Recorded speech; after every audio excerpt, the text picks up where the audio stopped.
Brought to you by Agilus Diagnostics. Health test की बात आती है तो मैं भरोसा करता हूँ India largest diagnostics company Agilus Diagnostics. खुद को टेस्ट करते रहो। तसा मी आहे मेंदूचा डॉक्टर। तिला दवाखाना उघडल्यानंतर जे माझ्याकडे येतील मी त्यांचा मेंदू रेखा उघडून पाहिजे नेमकी हा कोणाचा आहे, याच्या मनात काय चाललंय, म्हणून त्या दवाखान्याची गरज आपल्याला। मला अनेक फोन येतात की दादा साईबाबा हॉस्पिटलमध्ये आमचे पेशंट घेत नाही, दादा साईबाबा हॉस्पिटलमध्ये पेशंट घेतले जात नाही, त्या साईबाबा हॉस्पिटलमध्ये गरिबांसाठी बेड नाही, पण रात्री गेलेल्या श्रीमंतांसाठी एका फोनवर बेड उपलब्ध होतो।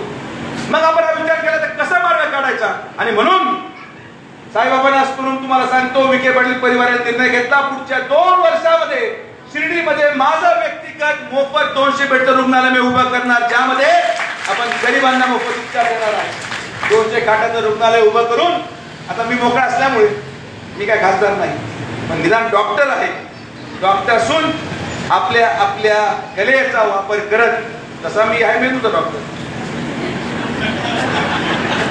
तिला दवाखाना उघडल्यानंतर जे माझ्याकडे येतील मी त्यांचा मेंदू रेखा उघडून पाहिजे नेमकी हा कोणाचा आहे, याच्या मनात काय चाललंय, म्हणून त्या दवाखान्याची गरज आपल्याला। कारण तिचे व्यासपीठ चुकीचं आहे। तुम्हाला आमच्याबद्दल बोलायचं असेल तर तुम्ही सभा घ्या, तुम्ही गावठाणात भाषण करा, पण गणपतीच्या आरतीला येऊन त्या देवाचा वापर आणि तिथे जमलेल्या गर्दीचा वापर जर तुम्ही तुमच्या राजकारणासाठी करणार असाल तर या मतदारसंघामधला कुठलाही व्यक्ती ते सहन करणार नाही। ते व्यासपीठ नाही, तुम्ही सप्त्याला आलात, तुमचं स्वागत आहे, तुमचा सत्कार आहे, पण त्या भाषणामध्ये तुम्ही विरोधी बोलू शकत नाही, कारण की ते राजकीय व्यासपीठ नाही। लोकतांत्रिक प्रक्रियेमध्ये प्रत्येकाला आमदारकी लढवायचा अधिकार आहे, पण आलेल्या आमदारकीला मत मागणाऱ्या लोकांना माझा प्रश्न आहे की तुम्हाला आमदार व्हायचं असेल तर मी आज चॅलेंज करतो की निदान रुईच्या एक गावाच्या एका रस्त्याला तरी मुलमाचा नंबर द्या। देऊ शकत नाही, कारण की शेजारून अजून पैसे यायला सुरू झाले नाही।